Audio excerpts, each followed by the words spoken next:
Welcome back, students. Uh, we will continue our class with the measuring instruments. We have already covered few topics, two instruments, measuring instruments. Number one, we have discussed about uh, ruler, measuring tape. Then we have discussed about vernier caliper. Now today we will discuss about screw gauge and physical balance, stopwatch, and measuring cylinder.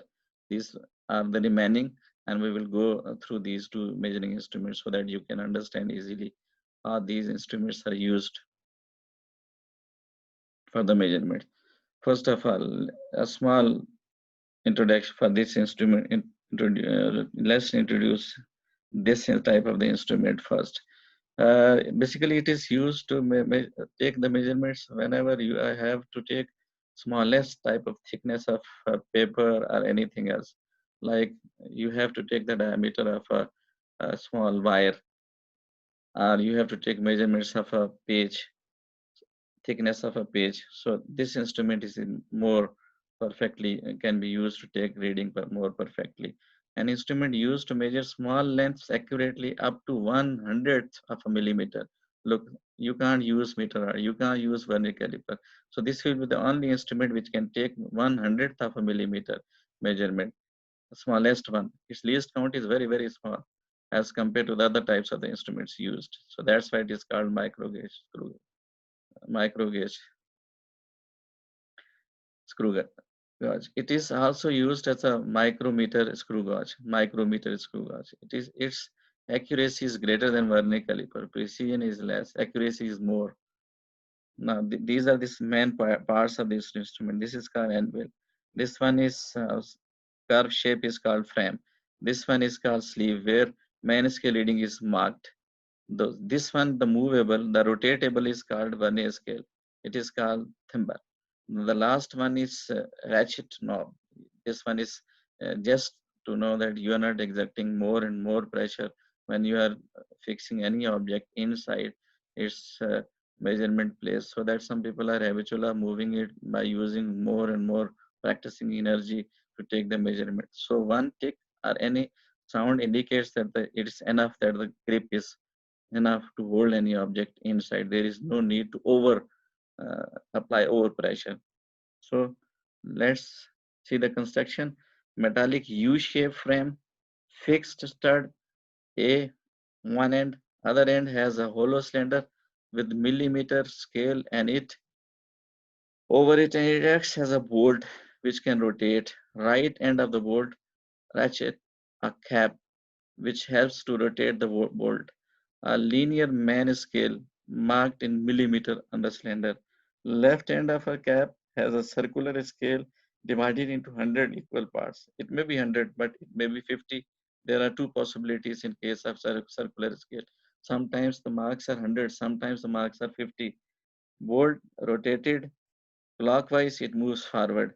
When rotated anti-clockwise, it moves backward.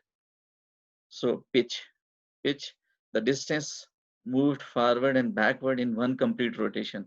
It is basically the distance between two consecutive threads in case of a screw gauge.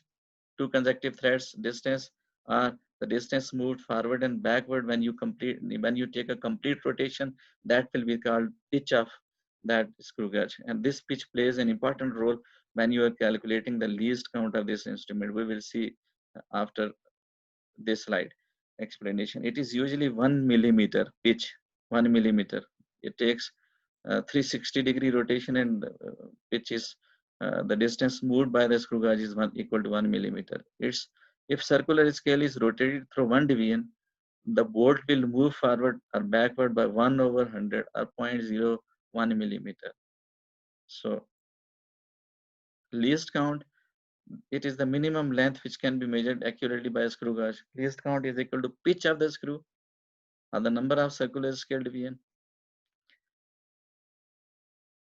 If the pitch of the screw is 1 millimeter and number of division on the scale is 100, then it will be 1 millimeter, that is pitch divided by the total number of division on circular. And if its pitch is 1 millimeter and the number of division on circular scale are 50, then you will replace this 100 with 50. Then you will calculate the least count of this instrument. I am repeating it again. Look, whatsoever the number of, sometimes the pitch of the screw is 0.5 millimeter, and you will divide that 0.5 millimeter with, you have to read, you have to see what's the least or the minimum deviation on main scale. It may be zero point 0.5, it may be 1. Then you have to see how many number of circular scale deviations are. It may be 100, it may be 50. You will place the pitch, value of pitch at the value of pitch, and you will place the value of circular scale, numbers of scale, circular scale deviation in the place of circular scale deviation, and after dividing, you will get the least count of the screw gauge. Now, zero error. If the zero of the circular scale coincides with the index line, the zero error will be zero. But if the zero of the circular scale deviation does not coincide with the index line, then there is a zero error. Types of zero error, again there are two types: positive zero error, negative zero error. These types of the zero error are basically systematic types of the zero error which arises due to the instrument. So how the positive error, zero error is calculated: if the zero error of circular scale is behind or below the index line, then it will measure slightly more than the actual thickness. So that's why it is called positive zero error. Then what is zero error correction? In this case, multiply the number of deviation of circular scale that has it crossed the index line with the least count of the circular scale. It will be subtracted from the observed. Whatsoever the value you will get, of course, due to positive zero error, it will be measuring more. Then you will subtract the value uh, to get the correct one. There is another possibility. The persons, if you are performing any type of experiment in the lab assistants are well trained. They will help you out. There is possibility of minimizing or correction of zero error in case of screw guide. They will do it. Most of the time they do it. But if it's not happening, then you will take this procedure which we are discussing in A. Now the negative zero error. Look, if the zero error of circular scale deviation does not coincide index, then it will show slightly after the index, then it will show slightly less than the actual thickness. Zero error. In this case, multiply the number of deviation of circular scale which has crossed the index line with the least count. It will be added in the observed reading. Look, this is figure. This one, this zero, the line, this line is basically index line, and these are basically circular deviation. Look, I have already mentioned it. This is a type of screw gauge which has circular scale deviation 50. A formula which we have discussed to calculate that was having 100. There is no confusion. But important thing is that now we are looking at what are the zero errors. Look, this index line, the straight line on the uh, main scale deviation, that is coinciding exactly with the zero of the circular. There is no zero error. But if it is behind the zero error of the index line, the circular zero, then it is positive zero error. It will read more. But if this zero is after, that is this one is after the zero error, means it will read less, and it will be calculated in negative zero error. At the end, we will find out the value, and a procedure I have already told. You can get it corrected from the lab staff. If it is not done, then you will take the reading. At the end, you will add the required value, calculated value.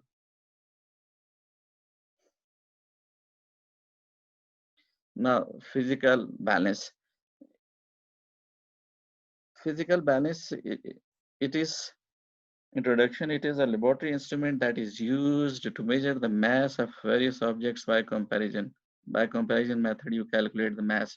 If anyone asks you what's the difference between the other and this type of instrument, so it comparison method, it calculates the mass. One side you place any type of known object and you compare with the unknown. When it becomes equal, that is the actual value of the mass of any object. Construction, a beam resting at the center of a fulcrum, scale pans on beam over the hooks on either sides. Unknown masses is placed on the left side.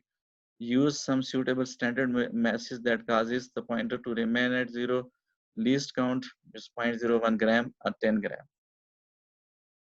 Now look at, this is the basically calibration. This is the instruments which we are discussing. This is, look, this is beam, this is balancing screw. With the help of balancing screw, without, before measuring any type of instrument, we make adjustment.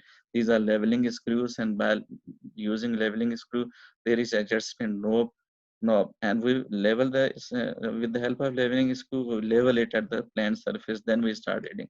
Right side, we place any type of the weight. To the left side, we use the unknown weight of any objects to be calculated. So point, it consists of level of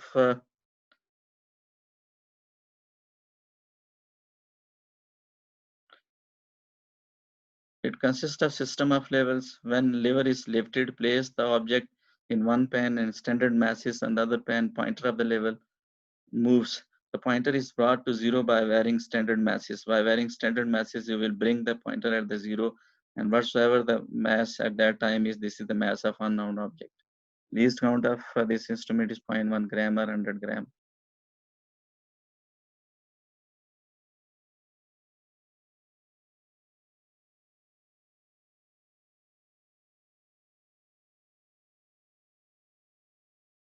With this, we will end our class up to this type of instrument, that was physical balance.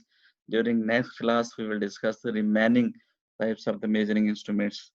Uh, till the time, you have to revise the main points for measuring instruments, main type of the instrument, that is vernier caliper, how the readings are taken, then screw gauge, what's the procedure taken, how the least count of screw gauge is calculated, how the least count of vernier caliper is calculated, and now what are the main parts for uh, physical balance.